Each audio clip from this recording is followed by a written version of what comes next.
मध्ये न अडकता आपण नामस्मरण केलं पाहिजे. अजून एक विचार रामायणामध्ये फार सुंदर सांगितलंय बघा बरं का.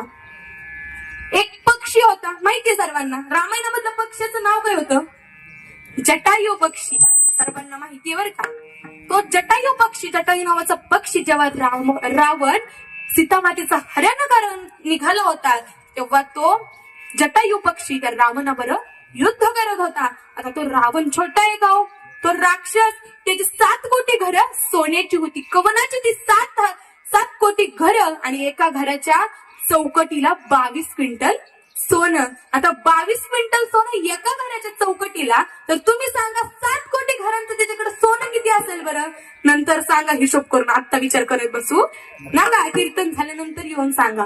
तर एवढा मोठा असणारा तो रावण आणि त्या रावणाबरोबर तो पक्षी लढत होता. तर रावणाबरोबर तो युद्ध करत होता. त्याला तळमळ होती, माझी सीतामाईला पळवून निघू नको. तर रावणाबरोबर युद्ध करत असताना आता रावणाने त्याचे पंख छाटले. आता त्याचं उडण्याचं सामर्थ्य संपलं होतं. अख्खं रक्त भंबाळ त्याचं ते सर्व शरीर झालेलं होतं. आणि आता तो शेवटच्या क्षणाला विचार करतो की आता आपण भगवंताचं नामस्मरण केलं पाहिजे. राजा राम राम राम सीता राम राम